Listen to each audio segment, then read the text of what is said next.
Hello everyone, welcome to artificial YouTube.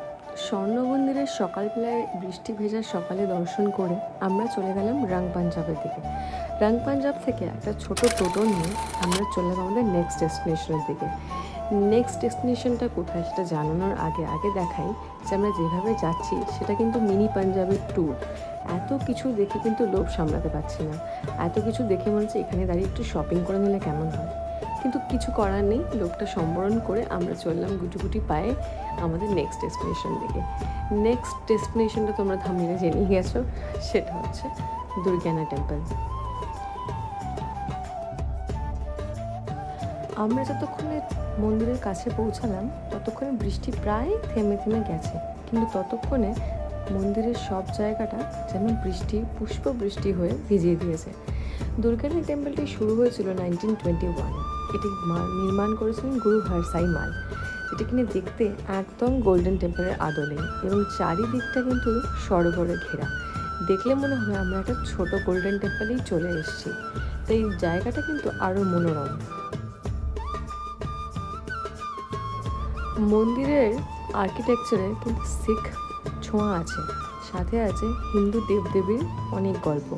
তাই এটির নকশা কাজ দেখলেই বোঝা যায় যে এটি কীভাবে তৈরি করা হয়েছে এবং তাতে দর্শন পাওয়া যায়। মন্দিরে যখন আমরা পৌঁছেছি তখন অলরেডি দুপুরের মধ্যাহ্ন ভোজনের আরতিটা শুরু হয়ে গেছে। তাই সেটা দেখার জন্য আমরা উত্তাল হয়ে পড়লাম। কিন্তু মন্দিরের প্রধান দেবদেবী হলো আমাদের সকলকে প্রিয় রাম, সীতা, রাধা, কৃষ্ণ এবং হনুমানজি, যাকে থাকলে প্রায় হিন্দু ধর্ম অচল। তাই সব ভক্তদেরই সমাগম এখানে একদম প্রযোজ্য। ভেতরে কিন্তু ছবি তোলা অ্যালাউ নেই, যার জন্য একদম ছবি তুললাম না। দর্শন করে যেই সরোবরে পা চুবালাম, সাথে এলো এক ঝাঁক কিলবিল করা মাছের দল। অবশ্য মাছ দেখে আমি অবাক হইনি, কারণ যেখানে ভক্ত থাকবে না সেখানে ভগবান কি করে থাকবে, আর যেখানে ভগবান সেখানে তো মাছ থাকবেই, ভক্তও থাকবে। তাই এই সুন্দর দেবদেবতীর দর্শনের মধ্যে প্রকাশ পেল মন্দিরের মূল ধারণা হচ্ছে ভক্তপ্রধান মন্দির। সেই জন্যই তো যেভাবে ঠাকুরের স্থান আছে সেভাবেই ভক্তপ্রধান কেভাট এবং রুক্মিণী আর কৃষ্ণর পাদসেবা করা সুদামার প্রকৃতিটাও আছে। তাই সেটাতেই বুঝলাম যে মন্দিরটা কিন্তু ভক্তপ্রধান মন্দির। সেই জন্য মন্দিরের চারিদিকটায় শুধুমাত্র ভগবান নেই, আছে ভক্তদের অনেক ভালোবাসা এবং ছোঁয়া। বিষ্ণু থাকবে, অবশ্য সুদর্শন চক্র থাকবে না সেটা কী করে হয়? যেমন ছিল সুদর্শন, তেমন ছিল গদা, তেমন ছিল শঙ্খ। তাই চারিদিকটা যেন বিষ্ণুময় হয়ে গেছিলো। আমাদের বেরোতে না বেরোতেই একটু পুষ্পবৃষ্টি আবার শুরু হয়ে গেছিলো, কিন্তু তাতে কি আমাদের কেউ ঠেকায়? এটি যেন ভগবানের কৃপা। বারে বলছি, এখানে এসলেই বোঝা যাবে যে এসেই যে শান্তিটা অনুভব করা যাচ্ছে সেটা কিন্তু অন্যরকম, সেটা কিন্তু বলে বোঝানো যাবে না। একটু দাঁড়িয়েই আমরা সরোবর থেকে মাথায় একটু জল নিয়েই বেরোলাম আমাদের নেক্সট জায়গায়। কিন্তু এইখানে দুর্গানা মন্দিরের যে আনন্দটা এবং যে শান্তিটা অনুভব করলাম সেটা কিন্তু রয়ে যাবে সারা জীবন।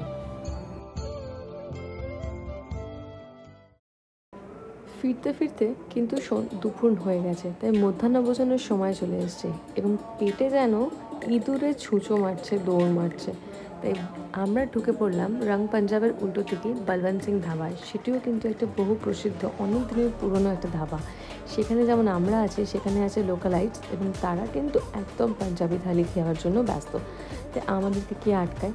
আমরা কিন্তু পেটে খিদে নিয়ে, মুখে হাসি নিয়ে ওয়েট করলাম আমাদের মেন থালিগুলো আসার জন্য। একে চলে এলো ঘি বড়া, একদম রুটি কুলচা, জিরা রাইস, আলু মটর পনির, बटर मसाला, कढ़ाई पनीर, ডাল মাখনি উইথ বুন্দি রায়তা, স্যালাড, পানি, এবং আমাদেরকে তারপরে কি আটকায়? Direct attack.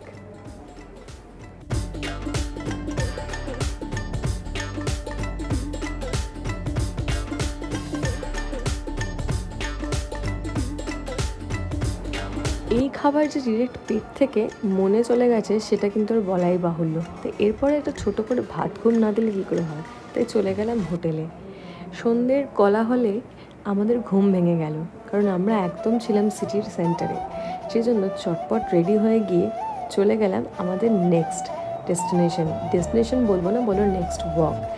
বিকেলের পাঞ্জাবটা যেন অন্যরকম, বিকেলের অমৃতসরটা যেন একটা একদম সুন্দর জায়গা, একটা রোমাঞ্চকর জায়গার মতন, কিছু কম না।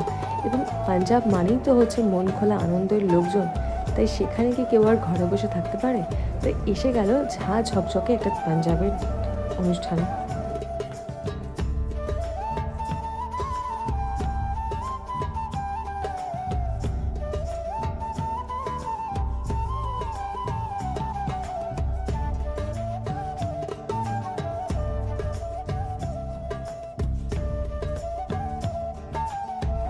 কিছুটা হাঁটতে হাঁটতে দেখলাম জিনিসের সম্ভার। সে জিনিস বলে বোঝানো যাবে না, প্রচুর জিনিস। মানে শপিং করতে এলে পাঞ্জাব হচ্ছে বেস্ট। তাই পাঞ্জাব এলে প্লিজ আপনি নিজেকে একটু আটকে রাখবেন, কারণ আপনাকে কেউ আটকাতে পারবে না।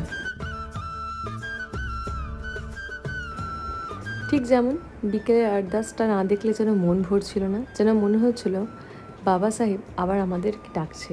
সেজন্য সেই দর্শনটা না করলে যেন তৃপ্তি পাচ্ছিলাম না, তাই চলে গেলাম বিকেলের আরদাস করতে।